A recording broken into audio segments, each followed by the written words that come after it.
Hello दोस्त, welcome to my channel Jaidev classes. आप लोगों का सेकेंड सेटिंग में संस्कृत का एग्जाम हुआ है, उसका आंसर देने जा रहे हैं। ठीक है ना। आप लोगों को कोई भी सेट है, उससे कोई दिक्कत नहीं है। क्वेश्चन सबका सेम होता है, क्वेश्चन नंबर अलग अलग होता है, आप लोग मिला सकते हैं। अभी ये सेट एच है। इससे पहले हम सेट जे का भी दे चुके हैं। उसके बाद जे के बाद हम सेट आई भी दे चुके हैं और एफ भी दे चुके हैं सेकेंड सेटिंग का। ठीक है ना। अब एच देने जा रहे हैं। एक सेट मेरे पास और ई है, तो ई का तुम लोग कमेंट करेगा तो उसका भी दे देंगे। ठीक है। तुम लोग को सब सब्जेक्ट का अगर मिलाना है तो प्ले लिस्ट में जाओ। फर्स्ट सेटिंग में क्लिक करेगा तो फर्स्ट सेटिंग का सब पेपर मिल जाएगा, पाँचों सब्जेक्ट का सबसेट का। और सेकंड सेटिंग पर क्लिक करेगा तो सेकंड सेटिंग में मिल जाएगा प्ले लिस्ट में जाने के बाद सब सब्जेक्ट का, पाँचों सब्जेक्ट का, हर सेट का। ठीक है। और जो बिल्कुल नया है वो सब्सक्राइब कर लेना चैनल को और अपने दोस्तों को भी शेयर कर देना ताकि वो भी सही सही आंसर मिला सके। चलो फटाफट स्टार्ट करते हैं। किस पद में स्वर संध्या, तो उनको बता देते हैं। 25 फरवरी से क्लास 10th का न्यू बैच स्टार्ट हो रहा है। जो नज़दीक में है वो आ सकता है। ठीक है ना। और 11th का बताएंगे कब से होगा। ठीक है। चलो अगला देख लेते हैं। देख लो क्या है।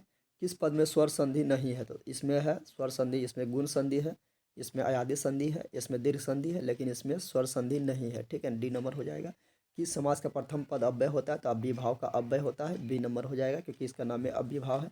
उपनगरम का विग्रह क्या होगा, तो नगरस समीपम हो जाएगा। जैसे उपगंगम तो गंगस समीपम, उसी प्रकार नगरस समीपम हो जाएगा। अगला क्या है। अगला क्वेश्चन है बिना अव्यय के योग में कौन सा विभक्ति नहीं होती है। पंचमी होता है, तृतीया होता है, द्वितीया होता है, लेकिन चतुर्थी विभक्ति नहीं होता है। ए नंबर हो जाएगा। उदित सूर्य सो सनाति वाक्य में सप्तमी विभक्ति किस सूत्र से हुई है। ये हुआ है यचचो भावेंचो भाव लक्षणम, सूर्य में सप्तमी विभक्ति प्रयोग हुआ है। अनुक्त्य कर्ता, तो अनुक्त्य कर्ता देख के प्रथमा विभक्ति ने मार देना। अनुक्त्य कर्ता तृतीया विभक्ति में होता है। सी नंबर हो जाएगा। कर्णभार रूपक किसकी रचना है, तो यह भास का है। ए नंबर हो जाएगा। अगला है कर्णस दानवीरता पाठ में ब्राह्मण भेष में कौन गया, इंद्र भगवान। इंद्र भगवान को शक्र बोलते हैं। ये हो जाएगा। कर्ण सर्वप्रथम शक्र को यानी इंद्र को क्या देना चाहते, 1000 गाय देना चाहे, लेकिन ये तो कर्ण कथी कवच और कुंडल मांग रहा था, इसको लेना था। कर्णस दानवीरता पाठ में नो दातव्यम, नो दातव्यम किसकी उक्ति है, नहीं दो नहीं दो, मत दो मत दो। तो दरबारी लोग कह रहा था, कर्ण को कह रहा था जब कवच कुंडल दे रहा था। तो सी नंबर हो जाएगा। सतत परिवादी लोग होते हैं तो हर जगह शुभ होता है, हर जगह मिलता है अच्छा लोग। ठीक है ना। अगला क्या है। अनर्थ का नाश होता है, अनर्थ का नाश विनय से होता है, अच्छा स्वभाव से होता है।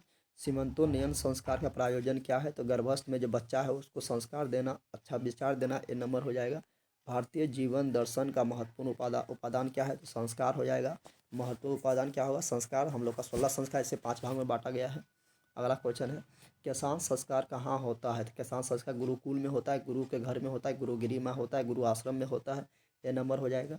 अगला क्वेश्चन है संस्कार कितने प्रकार का, तो संस्कार 16 होता है जिसको 5 भाग में बांटा गया है, तो बी नंबर हो जाएगा। अगला है स्वर्ग परवर्ग स्पर्ध मार्ग भूते देश कौन सा है, तो सिंपल बात है भारत है। ये तो कोई भी मार देगा। भारत महिमा पाठ से लिया गया है। हमारी मातृभूमि है, तो भारत महिमा पाठ में बताया गया कि निर्मल है, वर्षल है, विशाल है, यानी सभी है। डी नंबर हो जाएगा। गांधी दर्शन से प्रभावित रचना कौन सी है, तो इसका सत्याग्रहिता हो जाएगा। सी नंबर हो जाएगा। अगला क्वेश्चन है कंपा कंपा कंप नराई का समय क्या है, तो इसका समय था 4वीं शताब्दी था। बी नंबर हो जाएगा। व्याकपति कथा में दान दानवम धिकम चरुत भवान, ठीक है ना, ये किसने कहा, तो बाघ समझा रहा पति को हमको दान देना है क्योंकि हम बहुत पाप किए ज़माने में, तो बाघ बोला था। सी नंबर हो जाएगा।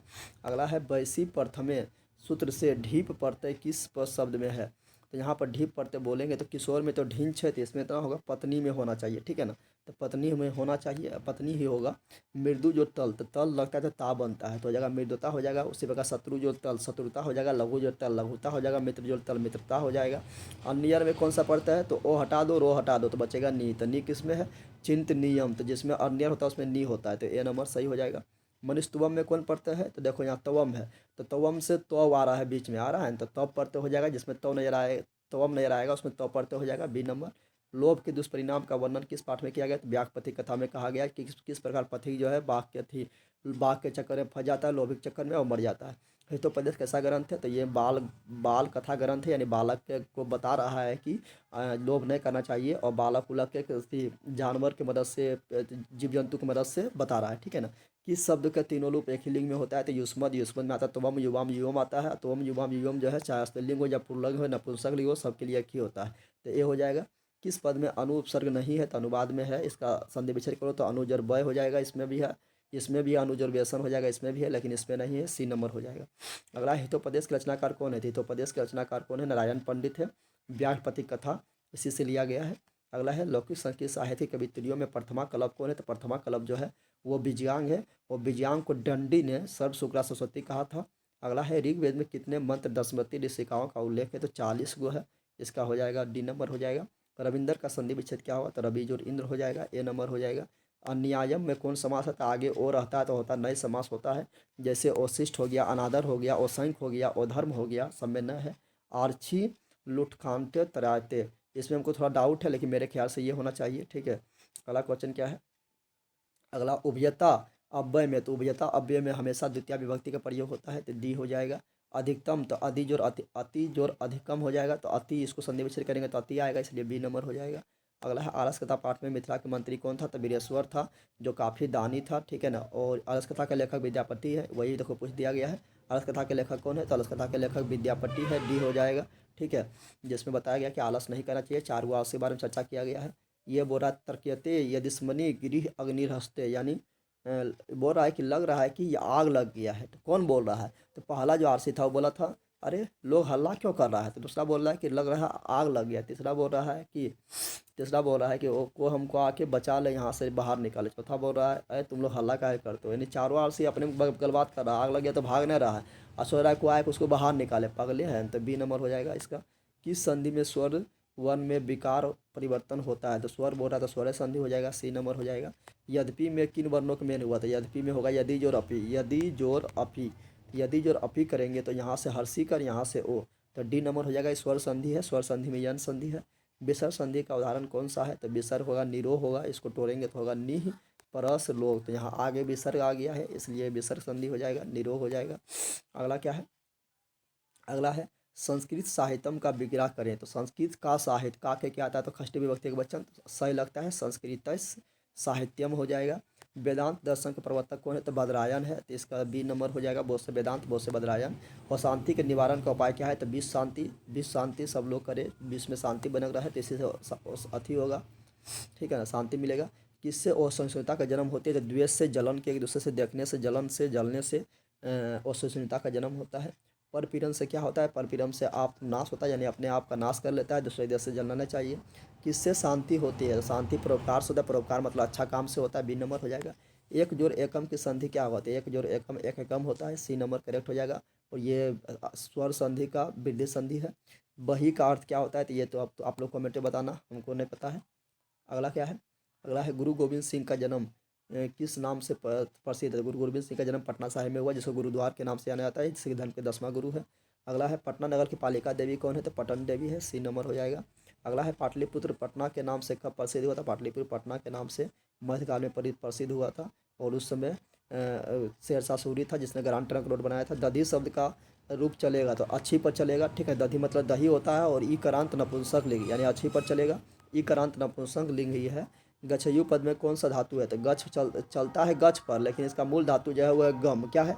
गम है, ठीक है ना। अगला है भुज और तुमन, तो यहाँ पर तुमम है तो तुम लग जाएगा, तो देखो भवि तुम, यानी डी नंबर हो जाएगा। इसमें तुमन पढ़ते हैं है।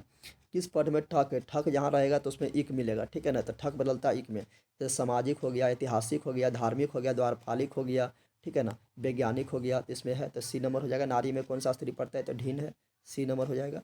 अगला है भक्ति में धातु है, तो भक्ति में तीता हंती हटा दो तो बचेगा भन, ए हो जाएगा। अगला क्वेश्चन है मंदाकिनी वर्णन पाठ में राम किसको मंदाकिनी नदी दिखा रहे? सीता को दिखा रही है। मंदाकिनी नदी का वर्णन करा। मंदाकिनी नदी गंगा नदी को कहा जाता है जो चित्रकूटस नामक पर्वत के निकट है, और इसका कवि वाल्मीकि है, ठीक है ना। मंदाकिनी में कौन स्नान करता है? तो ये ऋषिगण प्रत्येक वर्ष स्नान करता है। मंदाकिनी वर्णन पाठ में कुल कितने पद है? तो कुल 10 पद है। कितना पद है? 10 पद है। और विदुर नीति में भी 10 एक है। मुनिये उधर बहाव नियमात उपतिष्ठन्ते, तो यहाँ पर क्या भराएगा? तो ये वैसे से लिया गया है, ठीक है ना, थी मंदाकिनी वर्णम से ही लिया गया, तो इसमें आदित्यम यहाँ भराएगा, ठीक है ना, बी नंबर हो जाएगा। अगला क्या है? अगला क्वेश्चन है स्वामी दयानंद के गुरु कौन थे? स्वामी दयानंद के गुरु थे विरजानंद थे। स्वामी दयानंद सरस्वती का जन्म 1824 में हुआ, 1883 में मृत्यु हो गया, 1875 में आर्य समाज की स्थापना किया था। स्वामी दयानंद का जन्म क्या हुआ? 1824 में, मृत्यु 1883 में, आर्य समाज की स्थापना 1875 में। स्वामी दयानंद का शिक्षा किस भाषा में हुआ? संस्कृत भाषा में हुआ था। इसका बचपन का नाम मूल संकल्प था। सत्यार्थ प्रकाश के लेखक कौन है? सत्यार्थ प्रकाश के लेखक स्वामी दयानंद सरस्वती ही है, बी हो जाएगा। अगला क्या है? अगला है राम प्रवेश राम के परिवार में कितने लोग थे? तो राम प्रवेश राम के परिवार में 4 लोग थे। कितना लोग थे? 4 लोग थे, ठीक है। और राम प्रवेश राम भेखनटोला के दलित परिवार के रहने वाले थे, जहाँ एक शिक्षक आता है और उसको पढ़ा लिखा के विद्वान बनाता है। उद्योगिनम पुरुष सिंह मुपैती लक्ष्मी की उक्ति की चरितार्थ से लिया गया है। तो ये करमवीर कथा से लिया गया, जिसमें उद्योगिनम मतलब परिश्रमी पुरुष पास लक्ष्मी आता है, जिसमें राम प्रवेश राम ने सिद्ध कर दिया, तो बी नंबर हो जाएगा। संख्या दर्शक प्रवर्तक कौन है? संख्या दर्शक प्रवर्तक है महर्षि कपिल है, ठीक है ना। और न्याय दर्शन के गौतम है और योग दर्शन के पतंजलि है। इसका सी नंबर करेक्ट हो जाएगा। सांख्य दर्शन के कपिल हो जाएगा। आर्यभट्टियम किसकी रचना है? तो आर्यभट्टियम आर्यभट्ट की रचना है, बी नंबर से करेक्ट हो जाएगा। अगला है क्या? अगला है ढिंप प्रत्यय किस में है? तो गौरी में ढिंच है। गौरी में क्या है? तो गौरी में है ढिंच, लेकिन यहाँ बोल रहा है ढिंप, तो ढिंप किस में हो जाएगा? तो ढिंप है श्रीमती में, तो ये हो जाएगा। अजा में कौन है? अजा चटका मटका इस समय है टाप प्रत्यय। लघु जो तमप से क्या बनेगा? देखो तरप रहता है, तरप तरप रहता है तो पो गायब हो जाता है, लास्ट में मोह हलंत जुट जाता है। तो मोह हलंत देखो इसमें लगा है तो तरप प्रत्यय इसमें हो जाएगा। लेकिन यहाँ पर पो हलंत गायब होगा, मोह हलंत लगेगा तो तमम हो जाएगा, यानी ए नंबर हो जाएगा, ठीक है ना। अगला क्या है? पर्दाय में कौन सा स्त्री प्रत्यय है? तो पर्दाय में जहाँ लास्ट में यो हो तो होता है कौन सा? तो होता है लजप, ठीक है ना। तो लजप हो जाएगा, बीच वाला यो रह जाता है। आगे बढ़ते हैं। भव किस लकार का रूप है? तो भव डायरेक्ट लिखा हुआ, कुछ नहीं लगा हुआ। भव रहे, टिष्ठ रहे, जही रहे, देही रहे, गच्छ रहे, पिब रहे, डायरेक्ट रहे तो लोट लकार मध्यम पुरुष एक वचन, तो बी नंबर हो जाएगा लोट लकार मध्यम पुरुष एक वचन। अगला क्या है? बालक शब्द के समान किस शब्द का रूप चलेगा? तो बालक शब्द के देव चलता है, राम चलता है, क्योंकि ये पुरलिंग ओकरांत है, ठीक है ना। ये नपुंसक लिंग है इसलिए ना होगा, इसका सी हो जाएगा सही। अगला है निर्माणम में कौन सा उपसर्ग है? तो निर उपसर्ग है, डी नंबर हो जाएगा। अगला है सीता रामम अनुगच्छति, तो इसमें कौन सूत्र से लिखा गया? तो कर्तरी प्रथमा से लिखा गया है। राजपुत्र का दोनों को मिला के देखो तो राजपुत्र हो जाएगा, उससे बगैर राजकन्या होता है, बी नंबर हो जाएगा। तो इसमें तत्पुरुष समास है, ठीक है ना। अगला है संबोधनम चो सूत्र से प्रथमा विभक्ति किस वाक्य में है? तो इसमें संबोधन में होता है हे हो अरे, तो हे हो अरे यहाँ पर है तो डी नंबर हो जाएगा। अगला है किस पद में अब उपसर्ग है? तो अब उपसर्ग किस में है? तो अवकाश में है, ऐसे नजर आ रहा है, तो ये हो जाएगा। माता पद का मूल रूप क्या होगा? तो माता का मातृ, पिता का पितृ, भ्राता का भ्रातृ, तो इसका बी हो जाएगा। अगला है असमान शब्द का प्रथमा विभक्ति के वचन में क्या होता है? अहम अवम वयम होता है, तो अहम हो जाएगा इसका, ठीक है ना। अगला है क्या? अगला है जही किस धातु का रूप है? तो जही जो है, जही जो होता है वो हन का है, ठीक है ना। इसका मतलब होता है मारना होता है। दा धातु का लिलिट लकार उत्तम पुरुष, तो लिलिट लकार उत्तम पुरुष एक वचन में, तो क्या होता है? श्यामी श्यामा श्यावा था, श्यामी लग जाएगा तो दास्यामी हो जाएगा। फिर है भस्म झोर कत, तो कत लगता है तो लास्ट में तो जुटता है, तो देखो यहाँ पर तो जुटा हुआ है, मोहलंत संस्कृत बनाने के लिए दे दिया है, तो बी हो जाएगा। भचितम हो जाएगा। लिखन पद में कौन पढ़ता है? तो लिखन रहे, पठन रहे, गठन रहे, तो जहाँ लास्ट में नो हलंत रहेगा तो सत्तरी प्रत्यय होता है, सी हो जाएगा। अगला क्या है? अगला है मयट, तो मयट में टो को गायब कर दो तो बचेगा मय, तो जिसमें मय नजर आए उसमें होता है मयट प्रत्यय। तो देखो यहाँ जलमय, जलमय में यहाँ मय नजर आ रहा है, तो ये बी नंबर हो जाएगा। अगला है इंद्र का स्त्रीलिंग रूप क्या होगा? तो इंद्र का स्त्रीलिंग रूप इंद्रानी होता है, वरुण का वरुणानी होता है, रुद्र का रुद्रानी होता है। राम प्रवेश राम किस परीक्षा में विश्वविद्यालय में प्रथम स्थान प्राप्त किया है? तो स्नातक परीक्षा में प्रथम स्थान प्राप्त किया, अपना अपना अपना जो है विश्वविद्यालय का नाम रोशन किया था। और प्रशासन ने भिखनटोला में कुछ दूर पर क्या स्थापित किया था? क्या स्थापित किया था? तो बताए थे आप लोग को, प्राथमिक विद्यालय स्थापित किया था, ठीक है। अगला हो जाएगा क्या? अगला क्वेश्चन है अंतरा अंतरण युक्त सूत्र का उदाहरण कौन है? तो ये वाला है, सी नंबर है, अंतरण इसमें लगा हुआ है। अगला है जीवन चरितम, तो ये दोनों मिलेगा तो हो जाएगा जीवन चरितम हो जाएगा, ये वाला नहीं होगा, डी नंबर हो जाएगा। अगला है चतुरानंद, चतुरानंद दशानंद गजानन, सब तो एक ही है, तो सब है बहुव्रीहि समास है, ठीक है। अगला किस समास का प्रथम पद संख्या होता है? तो द्विगु समास का प्रथम पद संख्या होता है, बी नंबर हो जाएगा। अगला क्या है? अगला है राजा जो ऋषि का संधि क्या होगा? तो राजर्षि होता है, ए नंबर हो जाएगा। अगला है संस्कृतम में कौन सी संधि है? तो संस्कृतम में जो संधि है वो है सम जोड़ कृतम होगा, तो मोह हलंत आएगा, तो हलंत आता है तो होता है व्यंजन संधि, तो बी नंबर हो जाएगा। नरक के कितने द्वार है? तो नरक के 3 द्वार है, काम क्रोध लोभ, यानी ए नंबर हो जाएगा। अगला है रूप की रक्षा किससे होती है? रूप की रक्षा मिर्जिया से होती है। इस प्रकार खत्म हो गया आप लोग का सेट। तो आप लोग को अच्छा लगा तो अपने को एजुकेशन में ग्रुप में जुटा तो शेयर भी कर लो, और जो अभी तक सब्सक्राइब नहीं सब्सक्राइब कर लो, क्योंकि 9, 10, 11, 12 सबका पढ़ाई होता है, ठीक है ना। और सबसे रेट का मिला सकता है आप लोग। कैसा लगा वीडियो बताना। मिलते हैं नेक्स्ट वीडियो में। जय हिंद, जय भारत, जय बिहार। थैंक्स।